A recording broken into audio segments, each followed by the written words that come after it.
Hi, I'm Jessica Woll, author of The Wise Divorce, and welcome to my channel, The Wise Divorce.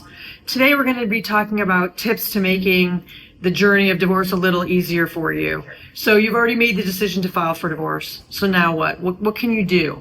Like, what's in your control? Because all you can do, as we've talked about, is control yourself. So first of all, if you've decided to file for divorce and it's not a mutual decision with your spouse, I think you need to be an adult and tell your spouse that you filed. You don't want he or she to find out that you filed through the grapevine or a process server coming to deliver divorce papers, and that sets a terrible tone for your divorce. So you want to put your big boy or big girl panties on and confront your spouse in a setting that's very neutral, that's non-confrontational, and let them know that yes, you've gone ahead and you have filed for divorce. If you are working with a marriage counselor, the counselor, if it's a good one, might be a good place to introduce the topic of divorce. You might use the time with a therapist that's normally devoted to salvaging the marriage, to figuring out the most amicable way to part ways. So that's a good setting. And my feedback from clients is that has helped set the stage for a more amicable, smooth divorce process. So that's a good idea. Also, I think you need to, in this time, surround yourself with people that love and support you. You want to get rid of any drama that you possibly can. There's lots of people that are going to want to know about your marital status, that you're separated, that you're getting divorced for their own personal gain, and not from a loving and supportive stance. So let's make sure that the people that are your close confidants really deserve to be those people for you. Let them know that this is confidential. If you have minor children involved, you want to make sure that they stay out of the fray.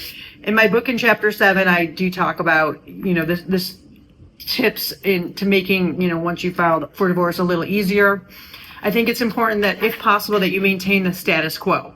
I mean the status quo by that, whatever existed prior to the filing, so long as it's fair. I mean, if you're being economically abused and your spouse is the one that is the bread earner and they're withholding money from you, obviously I don't mean maintain that kind of status quo.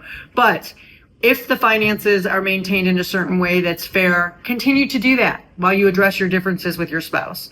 Continue to, pay the bills and pool your resources like you always did. Continue to take your son to soccer practice on Tuesday if that's your job on Tuesdays, and your daughter to ballet on Friday if that's your spouse's job. That should continue. You want to create as much normalcy for your children as you can, and you want some peace of mind when you're addressing your differences with your spouse, that things are just being maintained.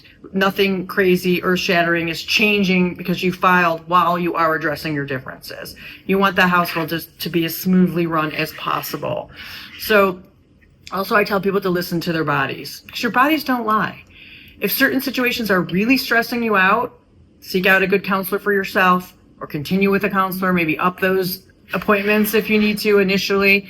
And if your spouse is not on board with the divorce, then give that he or she some time to let the dust settle, for them to get up to speed where you're at. Because you might have made that decision and you might be leaps and bounds ahead with regard to what your future is going to look like, and that you've taken a step, but your spouse might need catch-up time. So allow for that catch-up time. Give them a chance to digest the new reality before you start jumping into big decision making and how you divide your assets or share your children.